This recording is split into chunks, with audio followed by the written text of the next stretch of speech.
Estamos ya en Franco, Memoria Viva de España, en el segundo episodio de Franco y la Guerra Civil. Como recordarán, el domingo pasado acabábamos ese primer capítulo con las tropas nacionales en las inmediaciones de la capital de España, de Madrid. Hoy les contaremos el desarrollo de la guerra civil, bien es cierto que muy compendiado, como no puede ser de otra manera, y los hechos de armas y políticos decisivos que condujeron a la victoria final del Ejército Nacional sobre las tropas de la República, ya denominadas Ejército Rojo. La batalla del Ebro, que es el hecho culminante final, antes la llegada de las tropas nacionales al Mediterráneo, rompiendo el frente por Vinaroz y dejando a Cataluña aislada, el frente norte, etcétera. Un largo relato de los hechos militares y también políticos más importantes sucedidos hasta el final de la Guerra Civil, el 1 de abril de 1939. Desde noviembre de 1936 hasta marzo de 1937 se libró lo que se conoce como la batalla en torno a Madrid. La llegada de las vanguardias del general Varela a la capital, tras el episodio del Alcázar de Toledo, se saldó con un fracaso, dada su inferioridad relativa. A continuación tuvieron lugar las batallas del Jarama y de Guadalajara, que terminaron en tablas, aunque estratégicamente resultaron frustrantes para los nacionales. Pero entre la primavera y los comienzos del otoño de 1937 se decantó el destino de la guerra. La campaña del norte, librada desde abril hasta octubre, selló el curso de la contienda, al poner en manos de los nacionales el País Vasco, Santander y Asturias, con toda su industria, su minería y sus costas, además de que unos 100.000 prisioneros se pasaron al bando de Franco. Entretanto, en julio, la incapacidad del Ejército Popular de la República para derrotar a los escasos contingentes nacionales en Brunete, que Franco supo transformar en victoria, resultó definitiva. Desde ese momento, la superioridad aérea sería nacional, así como la estratégica, y por primera vez Franco dispondría de más efectivos que su adversario. La estrategia republicana, en lo sucesivo, no tendría la suficiente capacidad como para adaptarse a la nueva situación, y aunque lo más recomendable habría sido adoptar una actitud defensiva para ganar tiempo, el empeño en atacar en todas partes desgastó a un ejército que necesitaba reponerse. El general Vicente Rojo se lanzaba contra algún sector del frente desguarnecido. Los nacionales resistían en condiciones de inferioridad hasta que Franco lanzaba una contraofensiva que terminaba derrotando invariablemente a los atacantes. De este modo, la erosión militar republicana fue inevitable, precisamente cuando el objetivo político era el de resistir para enlazar con la guerra que el presidente socialista Juan Negrín adivinaba en Europa. En abril de 1938, los nacionales alcanzaron el Mediterráneo por Vinaroz y en julio el Ejército Popular lanzó su última gran operación, la Batalla del Ebro. Fue la campaña más grande de toda la guerra, en la que combatió un mayor número de efectivos y la más mortífera. Franco logró una victoria aplastante que sería definitiva y que le permitió la ocupación de Cataluña durante las primeras semanas de 1939. Un poco más tarde, toda la zona republicana, desmoralizada en medio de la huida de sus dirigentes, cayó sin apenas combatir entre los meses de febrero y marzo de ese año. El 1 de abril de 1939 terminó la guerra civil con la más rotunda victoria de Franco. Estamos en las cercanías de Madrid, en las inmediaciones de la capital de España. Hay tres hechos, a mi modo de ver, corrígeme si me equivoco, Fernando, el historiador eres tú, evidentemente, fundamentales, que son la liberación del Alcázar, que durante 72 días pues fue portada en todos los periódicos y en todas las cabeceras informativas de las radios del mundo, la televisión aún no existía, Brunete y Jarama, y la batalla del Jarama. Son tres hechos fundamentales en el desarrollo posterior de la guerra. Sí, el Alcázar es una decisión todavía hoy controvertida, como bien sabes. Que tuvo mucha oposición dentro del propio Ejército Nacional. Bueno, le costó a Yagüe la salida. Desviarse para liberar el Alcázar, sí. Muchos generales lo querían llegar directamente a Madrid, ¿no? Yagüe, por ejemplo, que entonces todavía era, ya cuando el Alcázar, no sé si era teniente coronel o coronel en ese momento, pero efectivamente le costó el mando de las tropas que pasa a Varela, precisamente por esa cuestión, porque Yagüe quería ir a Madrid de forma directa, asaltar Madrid de forma directa, y Franco consideraba que no tenía la capacidad de hacerlo militarmente, por una parte, y por otro lado, que el valor psicológico, moral de la liberación del Alcázar es fundamental. No, y propagandístico, claro, todo el mundo. Obviamente. Pero hay que tener en cuenta que ya en la guerra de África, cuando Franco era capitán, comandante, se había popularizado el grito de que viene Franco. Es decir, los bloqueos, en fin, las estructuras de defensa del ejército español, cuando las tropas de Franco al frente de la Legión se dirigían a un lugar para liberar a unos españoles cercados o atacados por el enemigo, pues al grito de que viene Franco, pues resistían con mayor fortaleza, ¿no? Y eso se repitió en la Guerra Civil y sobre todo en el caso del Alcázar de Toledo. Cuando peor estaban las cosas, ya en mediados de septiembre, los aviones nacionales dejaron caer panfletos de propaganda sobre el Alcázar diciéndoles: aguantad, viene Franco. Entonces reverberaban los viejos ecos de la guerra colonial en Marruecos, ¿no? Y efectivamente aguantaron y efectivamente llegó Franco. Franco decidió ir a salvar el Alcázar, como bien dices, por razones propagandísticas, pero también morales y psicológicas, ¿no? Es decir, nosotros no dejamos a nadie, nosotros no abandonamos a los nuestros, ¿no? Y tuvo ese valor, por supuesto, moral, psicológico y propagandístico de primer orden. En el campo contrario, pues en el campo adversario sucedió lo contrario. Por más efectivos que metieron allí, que echaron y que anunciaron varias veces la caída del Alcázar de Toledo con la prensa internacional delante, Largo Caballero. Estaba cayendo todos los días. Acudió allí. Todos los días caía efectivamente, y al final pues fue un fracaso que precisamente porque ellos habían recabado toda esa atención propagandística fue tanto mayor, ¿no? Y finalmente pues se acabó liberando el Alcázar con esa, digamos, repercusión que tuvo. Y aunque hoy la decisión de tomar el Alcázar o de desviarse a Toledo o ir hacia Madrid sigue siendo, como digo, controvertida, yo creo francamente que fue un enorme acierto de Franco haberlo hecho así, porque además dirigirse a Madrid en aquel momento no hubiera garantizado en absoluto que se hubiera podido ni mucho menos tomar la capital. Bien, el Alcázar, Brunete y Jarama. Bueno, después del Alcázar... En las inmediaciones de Madrid. La batalla del Jarama se corresponde con las batallas en torno a Madrid, que tenemos la llegada de Varela por un lado, y luego tenemos dos intentos de los nacionales sucesivos, y en parte concebidos no exactamente como una misma batalla, pero sí uno como consecuencia del otro, que es el Jarama y Guadalajara, ¿no? Son las dos batallas en el entorno del sureste de Madrid, sur y este de Madrid, que... terminaron aproximadamente en tablas, no tiene mucho sentido decir quién ganó, quién no ganó, fue básicamente un empate. Pero estratégicamente favoreció a la República. Estratégicamente fue una maniobra nacional para envolver Madrid que no se consiguió. En consecuencia, en el sentido estratégico, se puede decir que fue favorable a la República, pero no fue lo que propagandísticamente muchas veces se ha dicho, sobre todo en el caso de Guadalajara. Lo que pasa es que los italianos presumían tanto, por decirlo así, de que iban a ganar la guerra en dos patadas, que al quedar la batalla, pues aproximadamente, ya digo, empatada, incluso en territorio, los italianos ganaron terreno, ganaron, pues no sé si unos 15 kilómetros aproximadamente, una cosa así. Lo que pasa es que en la guerra tampoco se mide solo por la ganancia en terreno, ¿no? Pero bueno, en general podemos decir que son dos batallas que terminan en empate, y entonces lo que hace Franco, lo que decide Franco es forzar una derrota del enemigo en el territorio que le puede dar, en términos estratégicos, no una victoria de relumbrón, sino una victoria que de verdad, en sentido profundo, provoque la derrota del enemigo, como el propio Prieto anota en sus memorias, es decir, después de que es la lucha en el frente norte, entre abril del 37 y octubre del 37. Ahí y sucede al mismo tiempo, en el mes de julio, la batalla de Brunete, es donde se decide la guerra. La victoria en el País Vasco, en el mes de abril. Vascongadas, Santander y Asturias. Eso es, Santander en agosto y Asturias en octubre. Y mientras tanto, se produce la operación de Brunete, el ataque del Ejército Popular de la República con una poderosísima y numerosísimo ejército, lógicamente parte del Ejército del Centro, contra la posición de Brunete, en la zona de Quijorna, donde atacará, además muy bien pertrechado, con una operación muy bien pensada, porque desde el punto de vista teórico era una operación verdaderamente excelente, muy bien ejecutada, sobre todo por parte del Ejército de la República en los primeros momentos, por la división de Lister, pero cometieron un error, pues digamos un poco de principiantes, precisamente porque la guerra acorazada estaba en sus comienzos.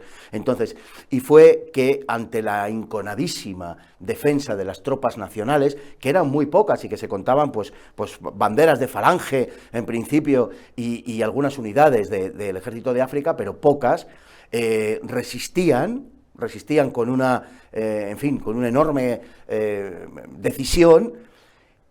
Y las tropas fundamentalmente blindadas de Lister, en lugar de, como manda la guerra blindada, ignorar esos núcleos de resistencia y lanzarse contra la retaguardia del enemigo para desarticularlo, etcétera, lo que hicieron fue dirigirse a destruir, a atacar y a asaltar esos núcleos de resistencia de los nacionales. En la mayor parte de los casos, una buena parte de ellos fracasaron en esos asaltos, pero en cualquier caso ya habían perdido la sorpresa inicial y habían perdido sobre todo el empuje inicial de los primeros momentos. Brunete, en mi opinión, es la batalla más importante de la guerra civil porque es el fracaso de la ruptura estratégica que pretendía la República de partir en dos la zona nacional, y porque además es con la aparición de los meses 1109, que habían tenido una aparición previa en la zona de Vascongadas, pero que aparecen ya de una forma mucho más masiva en Brunete. Ya los nacionales consiguen la superioridad aérea y no la perderán, en el resto de la guerra. Eso es. Esa apertura del Frente Norte, que como tú muy bien dices, fue fundamental para el desarrollo general de la guerra, ¿qué repercusiones tuvo respecto del ejército de la República en las otras zonas de España en las que avanzaba inexorablemente el ejército nacional?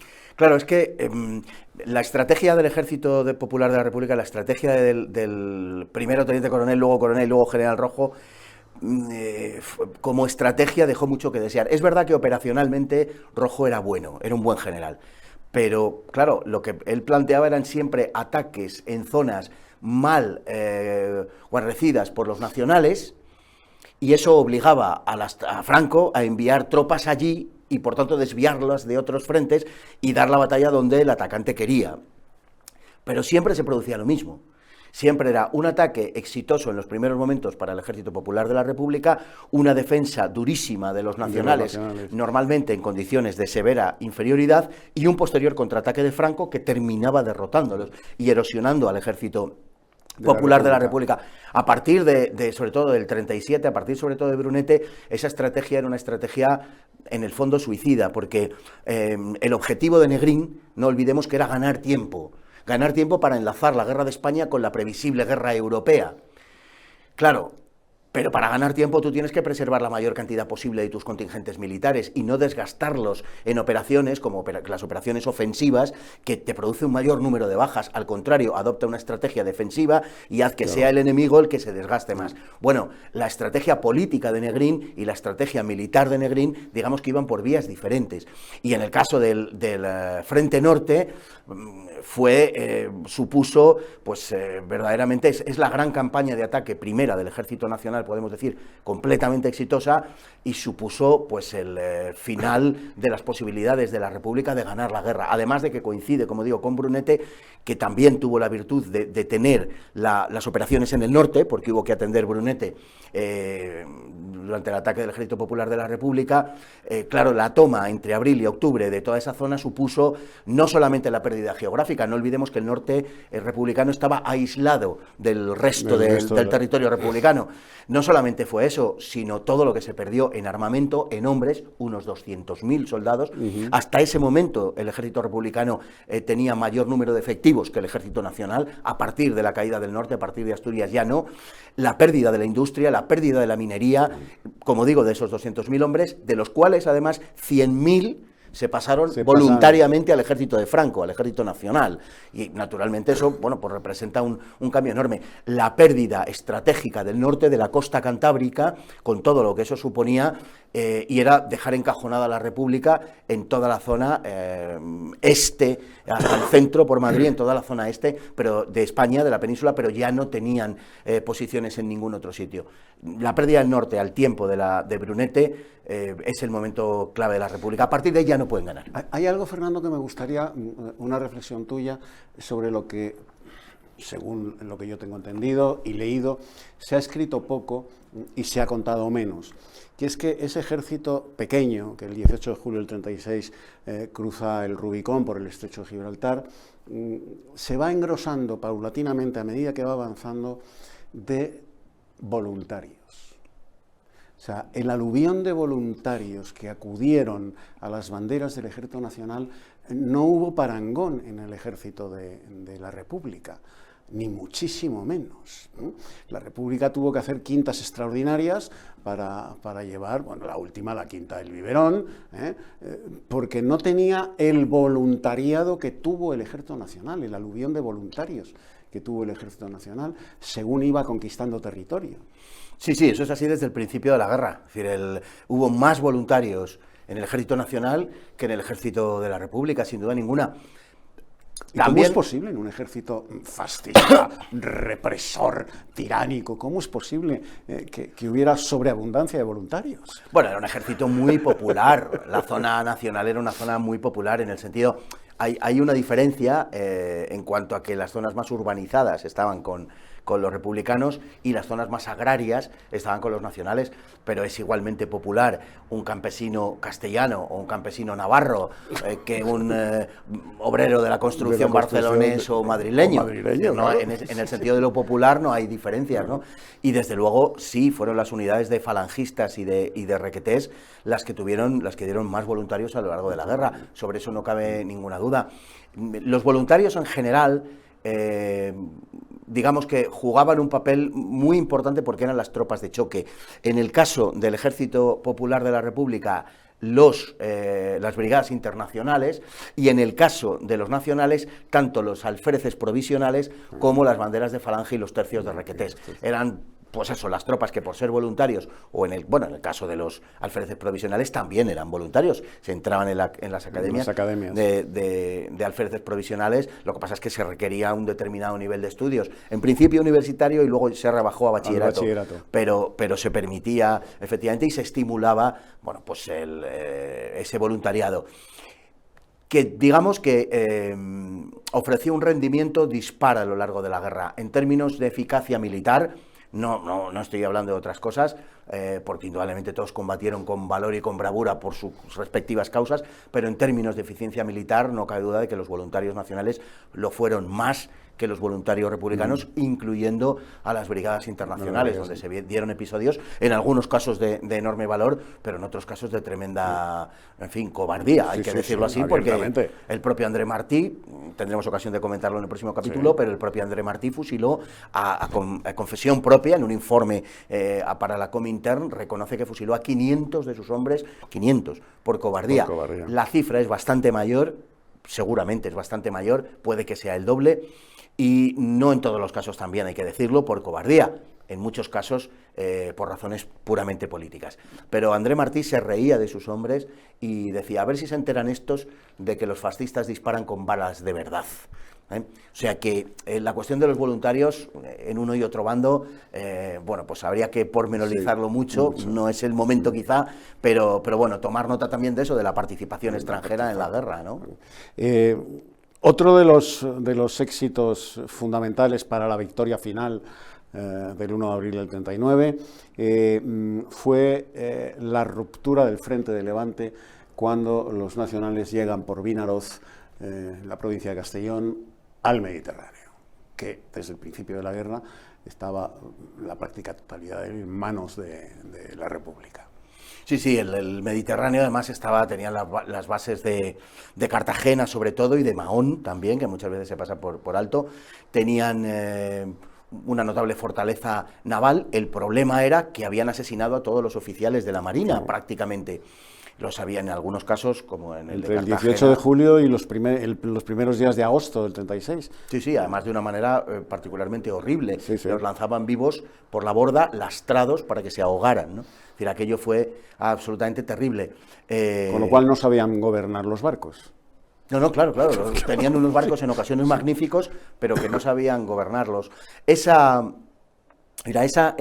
serie de hechos, ¿no?, que sucedieron durante la guerra, les costó verdaderamente perderla. Eso y los enfrentamientos internos fue lo que le costó a la República perder la guerra. Una parte de esa barbarie, por cierto, no se nos debe no se nos debe escapar, tenía que ver con las matanzas de carácter religioso también que se produjeron durante la Guerra Civil y que comenzaron desde el mismo 18 de julio, desde el mismo estallido de la guerra, y que tuvieron algunos momentos particularmente truculentos, desde luego, verdaderamente terribles. También hablaremos sobre eso el próximo día, pero no podemos dejar de anotarlos porque influyeron enormemente en el resultado de la guerra, como decimos. Característico y podemos decir casi hecho emblemático fue lo que sucedió en el Cerro de Los Ángeles el 7 de agosto de 1936. Si te parece, lo vemos.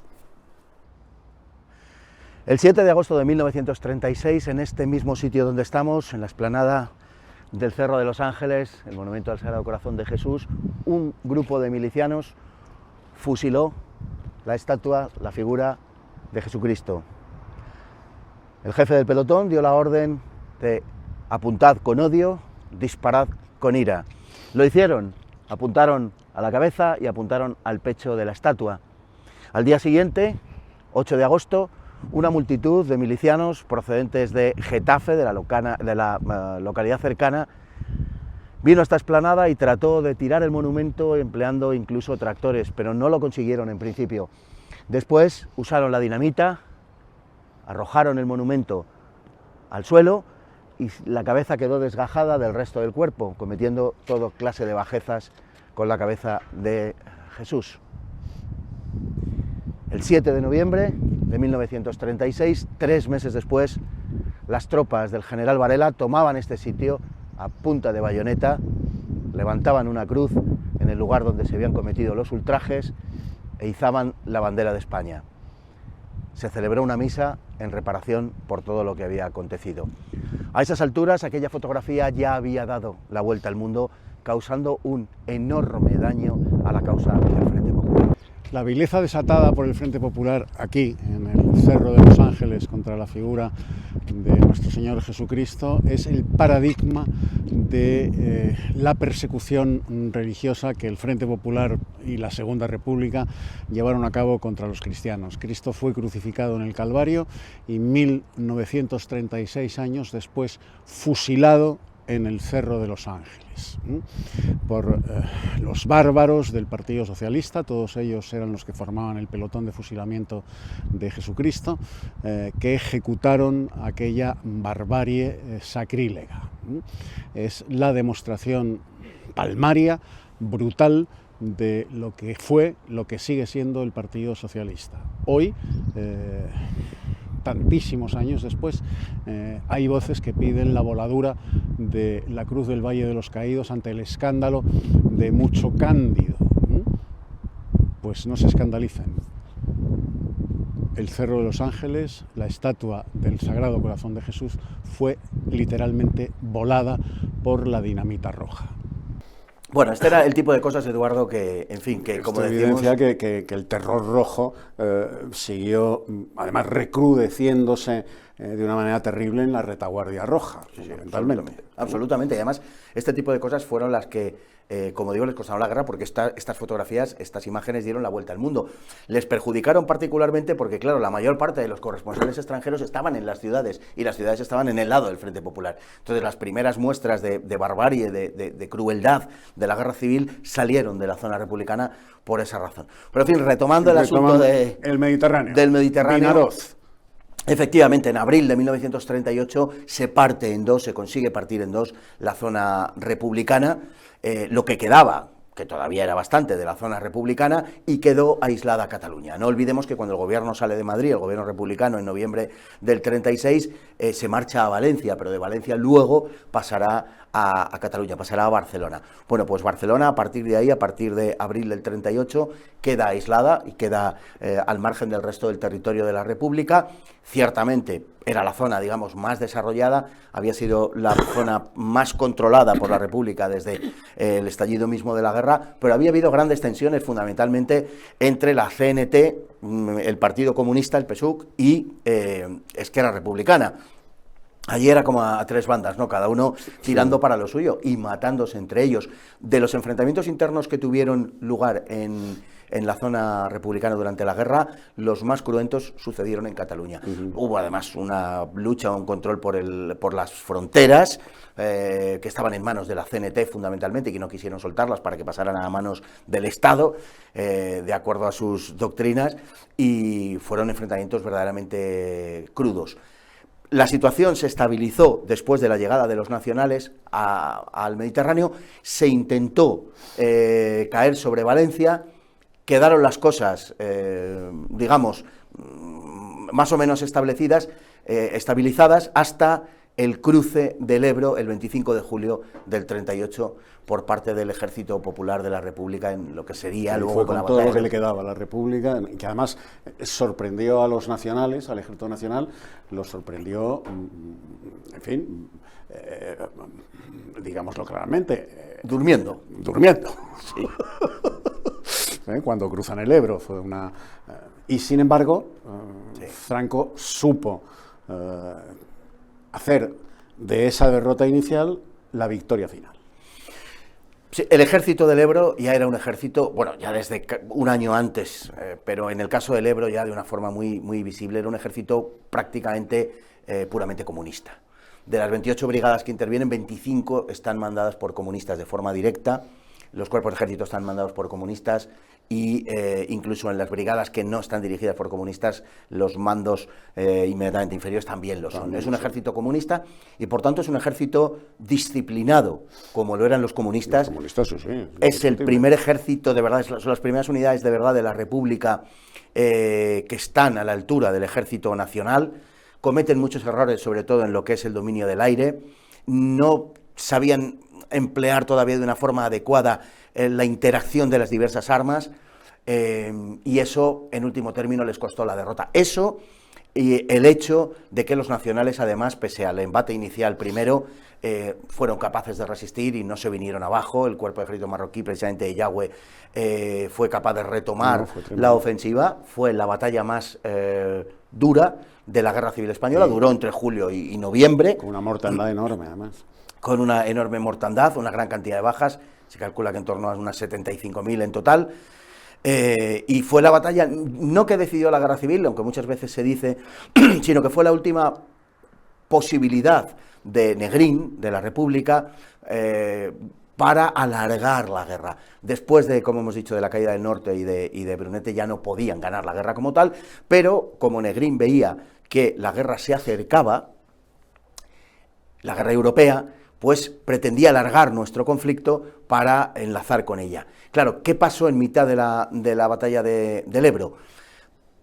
Pues fundamentalmente la crisis de Múnich, la reunión de Múnich, la crisis de los Sudetes, que al ceder estos a Alemania distensionó la situación europea y provocó un enorme descenso de la moral en la zona republicana, porque ya veían que la guerra, lejos de precipitarse, al contrario, se alejaba. Se iba a retrasar. Y las propias brigadas internacionales, en octubre del 38, en la fase ya final de la batalla del Ebro, aunque ya eran unas brigadas internacionales, que muchas de ellas, en más de un 70%, estaban constituidas por españoles, pero ya las brigadas internacionales son despedidas en Barcelona en octubre del 38. Es decir, que ya tienen perfecta conciencia de que no es que la guerra no se pueda ganar, es que no se va a poder alargar mucho más por esas razones. Y se produce un hundimiento de la moral republicana que ya venía muy tocada. Muy tocada. Muy tocada de antes, pero un hundimiento ya de la moral republicana, como digo, y solo quedaba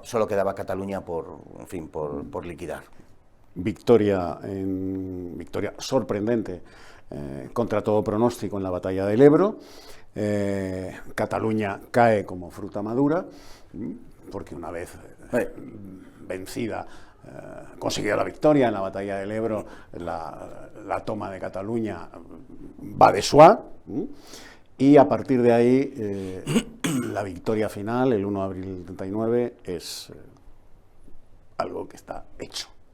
Sí, a partir de ahí, a partir de la, de la conquista de Cataluña, que como bien dices, no exigió un particular esfuerzo en esa segunda fase de 1939, la caída ya del resto de España en manos de los nacionales, es una cuestión prácticamente de esperar, de negociar, porque hay intentos de negociaciones con los nacionales.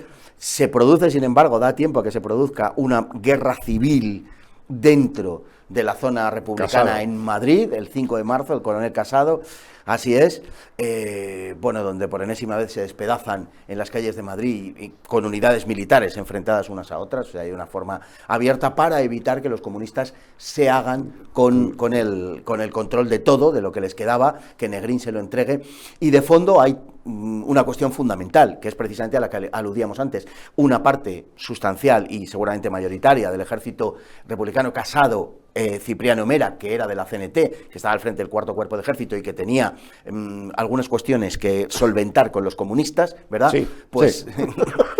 pues alguna que otra. Pues estaban por llegar a unos acuerdos con el enemigo y en definitiva enfocar un panorama de rendición, mientras que los comunistas, como digo, querían resistir a toda costa. Bueno, esa tensión que se genera entre ellos acaba, además del control comunista de todos los órganos de gobierno de la zona republicana, acaba por estallar, y en el 5 de marzo se produce esa rebelión contra la comunistización de la zona republicana, la pequeña guerra civil, la segunda guerra civil dentro de la guerra civil en la zona del Frente Popular, y acaba cayendo como fruta madura todo lo que quedaba. Madrid, fundamentalmente, como es lógico, el 28 de marzo, y luego Valencia, Alicante, Murcia, en fin, ya sin posibilidad ninguna de defensa. Y el célebre eslogan que todavía hoy siguen utilizando, no pasarán, queda en una broma macabra. O Madrid será la tumba del fascismo. Madrid será la tumba del fascismo. Eran los clásicos eslóganes, sí, que fueron muy populares, del Partido Comunista, movido por el Partido Comunista, agitado por ellos, que fueron sin duda ninguna, en términos políticos y militares, las fuerzas más eficientes, más eficaces y las únicas que verdaderamente estuvieron a la altura del enemigo, a la altura de los nacionales, ¿no?